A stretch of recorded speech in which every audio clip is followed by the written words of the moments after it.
someone wants to watch the replay afterwards. Hello, for the people that don't know me, I'm Claudia. And for all the people that are part of the HA community or that are part of my program, how you doing? So today we're going to be talking of 5 tips to decrease disorder behaviors. And when I mention the disorder behaviors, can be anything that is food, exercise related. So we are gonna dive deep into the disorder behaviors and how to overcome them in a second. But first of all, I also would like to make an announcement. So if you're watching this video now, or if you're watching the replay in the future, I'm sorry, you're gonna miss out. But if you're watching the video now and you haven't joined the free 5-day HA recovery challenge that is starting at the end of this week, please make sure that you do so. Just go under guides or under announcement in the big Facebook group, Recover from HA Support, and you're gonna find a link. Or otherwise, you can jump on my Instagram account at Nourish by Claudia, and you can just find the link on my bio. So we are gonna start at the end of this week. So it's gonna be Saturday night for the US and Europe, and Monday morning for Australia and New Zealand. And yes, we're going to have a live videos every day, and we're going to talk all the things about mindset when it comes to HA recovery and also disorder eating recovery and exercise obsession. But without further ado, the 5 steps to decrease disorder behaviors. I have my notes next to me, so if you see me looking on the left side, my left, you know what I'm doing. I'm not going bananas. I just want to make sure that I don't forget anything. So tip number 1, which is very easy to implement, but normally is overlooked and taken for granted, is the importance of having a morning routine. What is a morning routine? Maybe some of you have already in place without even knowing. Maybe you will get up in the morning and you drink a glass of water, or maybe you have a shower, you clean your face, you put your favorite cream. Maybe you go for a walk, you do your exercise routine. It has been shown that whatever you do, especially in the morning with intention, is going to set you up for success or for failure. So from now on, you can include the recovery into your morning routine. And what does that even mean?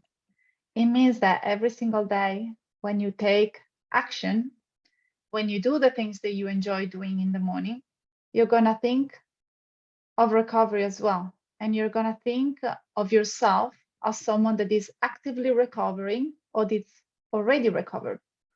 So maybe part of your morning routine could be having a mantra that you can repeat to yourself, like, I am enough, I am loved, I am grateful, I am recovered, I am a mom, I have a period.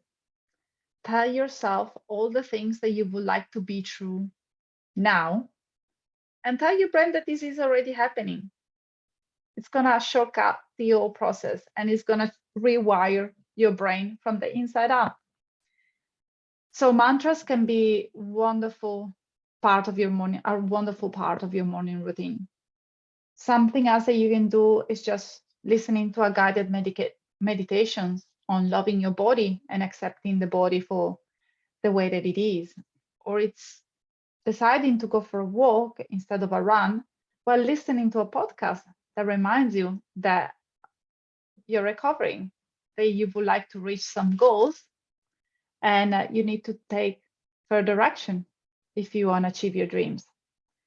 Another thing that can be part of your morning routine could be journaling or being grateful for all the things that you have.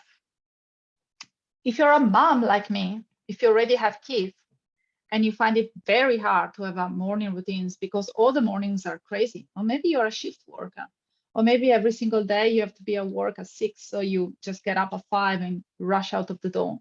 That's absolutely fine. You can implement your routine throughout the day, also when you're having a shower, also when you're commuting, or maybe when you're driving the car, taking the kids to childcare. There is always a pocket of time in our day when we can actively start to think about recovering, and we can start prioritizing all the things that we want to happen in life. And recovery is definitely one of them for all of you, which is why you're here, I suppose. So tip number 1 is establish a morning routine. Tip number 2 is to be at cause. Being at cause means being responsible for the beliefs that you have, for the thoughts that you have, for the actions you take, and for the way that you feel about yourself and the people around you. Do you know when someone say, oh, you said so and so, and that's why you felt sad, or that's what made me angry? Well, that's really BS, because we cannot control what other people say. We cannot control what other people do. We cannot control the world. Like, hello, we had a pandemic happening last year. We were so not prepared for that. But we can control how we feel and how we act when we receive a comment, when someone says something to us, or when we see an image, or we receive a news, or we read an article. It's always our responsibility to do the right things that are gonna create the life that we love, the life that we want to build, the life that we want to achieve. So enough with blaming others and pointing fingers. Is actually your opportunity right now to step into your power and to become the person that you already are.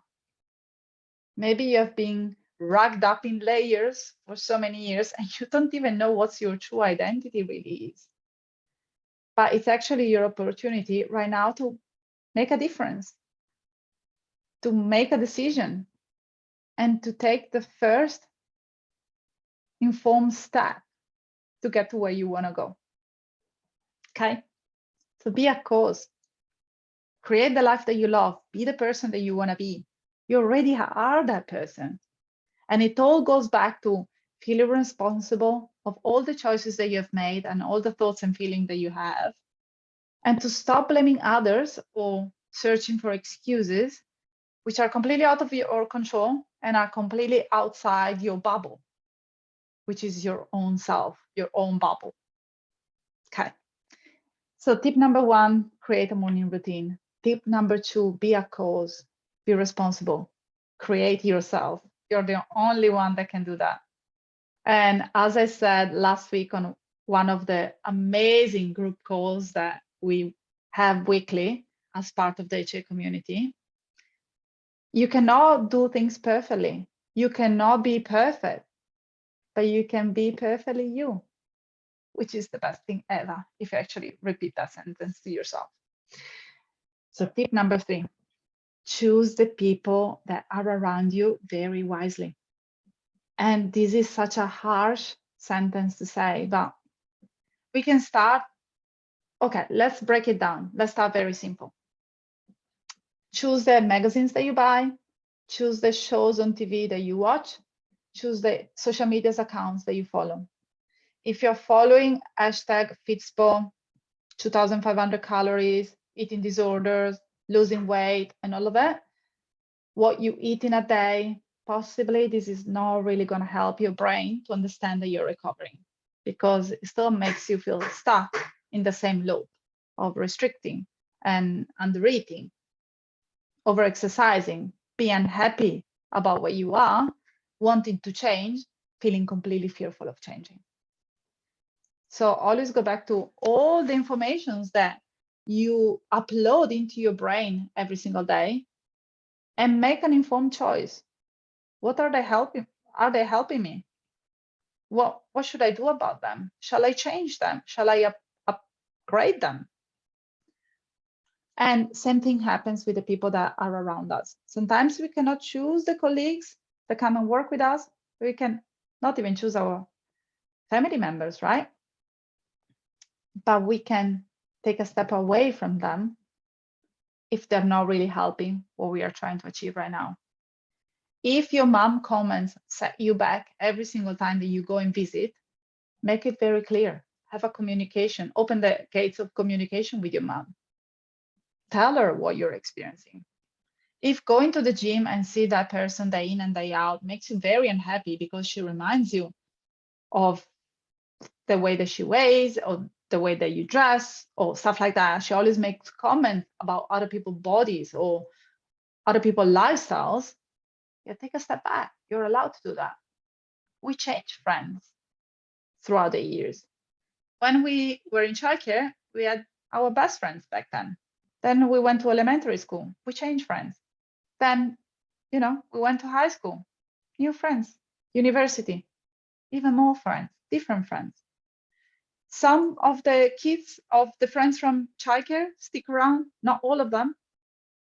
And we like them, so we keep them. But all the others, you can change them. And also right now, if you're in a relationship that doesn't make your heart shine, they have two options. You can get out of it, it's always an option, or you can work to improve it. And if you cannot improve the relationship in the state of being that you are now, you can improve the relationship that you have with yourself. And that's gonna really connect with the next point, which is choose your state of being. Choose your state of being. How do you want to feel? Because they can fire you today. You can put on a couple of kilos and you can still choose to be okay with life. You have that power, which is incredible, isn't it? When you realize it. They didn't tell you that in high school. Possibly for all your life, they told you to blame and to give responsibilities to others and to feel sad because someone else made you feel sad. They've taught you to be reactive. And all of a sudden, there is Claudia here telling you, well, but you can choose to feel that you want to feel. And sometimes feeling angry can be really appropriate. Sometimes feeling scary can be even more appropriate. So it's going to keep you away from danger. But the whole point is that you can choose who you are, who you want to become, who you want to be around yourself, around others. And always be careful about the meaning that you give to things. When we go to the worst case scenario, when we overanalyze things, when we think that people are really mean to us, that they have an opinion or a judgment towards us, always be aware of the meaning that you give to things, because possibly it's all in your head. Okay? So just to go back to the very beginning, morning routine, create something that reminds you every single day that you're recovering. Be a cause, take full responsibility of how you want to feel. Choose the life that you want. Choose the person that you want to be. And be careful of the people that are around you. And then, last but not least, be aware of the way that you speak to yourself and start to set boundaries with yourself and with the people that are around you. When I say be careful of the way that you speak to yourself, normally if you have been suffering from an eating disorder or disorder eating behaviors, our feelings and thoughts are really extreme. We tend to use words like, I hate, I despise, I'm so anxious about it, I'm so stressful, I'm not enough, I am lonely, I don't feel great. And all these words, they are so incredibly charged. And remember that the window, it's the language is the window to your mind, which is the window to your soul and to your thoughts. So the more negative thoughts that you have, the more negatively you're going to speak to yourself and about the people surrounding you. And the more that you speak negatively to yourself, guess what's going to happen? The more negative thoughts you're going to have. It's like it's a circle that is feeding itself. Which is why it's very important to start speaking nicely towards yourself. It's very important to find things that you love about you as a person, despite your eating disorder or hypothalamic amenorrhea. And also start to set boundaries. If you don't want to receive comments, if you don't want to be surrounded by people that are going to make you feel really unwelcome or challenged in a negative way, or if you just simply want to say no because you have more important things to do, which could also be taking a nap sometimes, it's time for you to start setting boundaries and to start saying no and prioritizing yourself and your health. I am still guilty of that. I still struggle to set boundaries. So it's something that we are always working on. The 5 tips that I just shared, you can start by implementing them today or tomorrow morning. You can choose one where you can start from, or you can choose all of them. It's completely up to you. And you're not going to see a dramatic change from one day to the next, but you're going to see a dramatic change if you stick to it. And it's something that possibly you will have to work on for a long time, because your past disorder behaviors tend to be really entrenched. They almost become part of you. And it's up to you today to choose differently, to start with a new morning routine, to speak to yourself differently, to change the people that are around you that make you feel less of. And it's up to you to choose the life that you want, the life that you love. Right, here. I think that that's enough for today. I really hope that you enjoy these 5 tips. If you want to hear more about these tips or other tips, if you just have questions, if you want to get in touch with me, you can pop a question below, send me a DM. My DMs are always open to talking to you, all of you beautiful women, and I'm here to support you. Bye for now.